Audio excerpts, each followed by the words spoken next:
Voilà un témoignage intéressant. Je pensais que les pathocrates ou la pathocratie n'existait pas. Bon, c'est un mot. On pouvait supposer que les pathocrates sont des gens psychopathes ou schizophrènes ou psycho, je sais pas quoi, du psycho quoi en fait. Et en fait, le pathocrate, c'est quelqu'un d'intelligent qui sait manipuler les autres, tout simplement, en sortant des balivernes ou en manipulant tout simplement l'origine du moins. Il est comme ça, il fait ci, il fait ça. Et malheureusement pour moi, je suis confronté à de jeunes pathocrates. Ils sont intelligents, brillants, je l'admets, et ils m'en veulent à mort. C'est pas au sujet de ma sexualité, au contraire, c'est un conducteur cette sexualité. Donc ne vous en faites pas, c'est qu'un conducteur. Même moi je m'en fous en fait. Et apparemment ça plaît aux Suisses. Les Suisses, ils aiment bien ce conducteur, ça fait du profit, ça fait tourner le commerce, quoi, du moins. Et ils souhaiteraient plus que j'achète dans leur milieu à eux, comme ça fait tourner encore plus le commerce. Je les comprends. J'ai parlé d'Anibis, mais c'est un tel bordel là-dedans que bof, c'est intéressant, mais c'est cher, quoi. J'ai visité des magasins, j'ai essayé de faire de la vente, mais c'est pas mon truc. Je préfère. Je suis quelqu'un de visible pour les Suisses, voilà.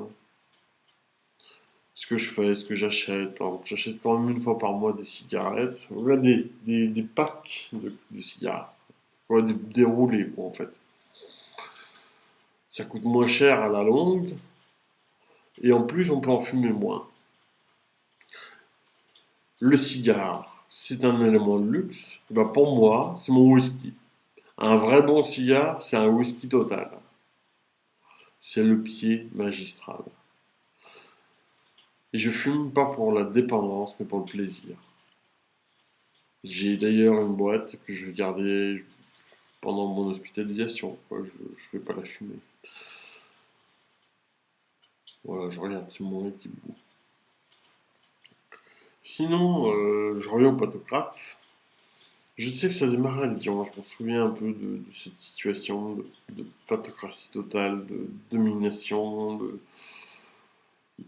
d'écrasement. On est toujours en sensation d'écrasement. C'est pour ça que France Télécom est des suicides, c'est pour ça que dans les entreprises on pète des plombs. Pourquoi? Parce qu'il y a toujours un qui se croit plus malin que l'autre. Toujours. Par exemple, je me souviens d'une situation qui me faisait croire que le jeune qui était près de moi était bac.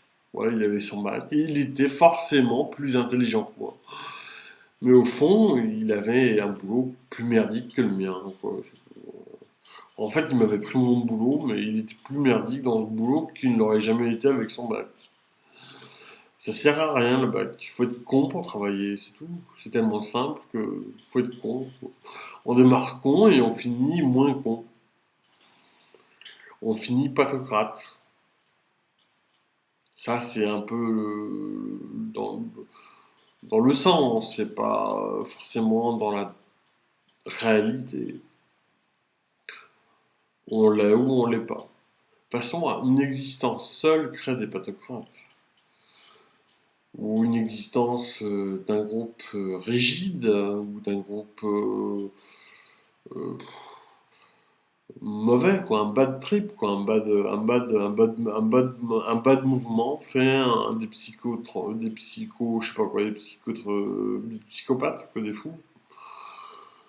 Un mouvement qui s'ouvre pas, qui cherche pas à comprendre, qui crée des solutions inadaptées. C'est un mouvement mort dans l'avenir.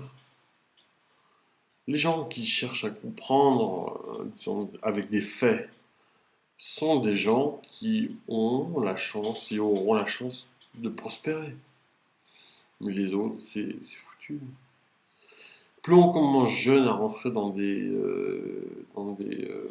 propagandes, plus on est facilement dominable.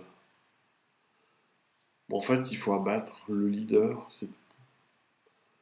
C'est comme dans le film Le cinquième élément. Si on abat le leader, le reste, se dégonfle. C'est tout.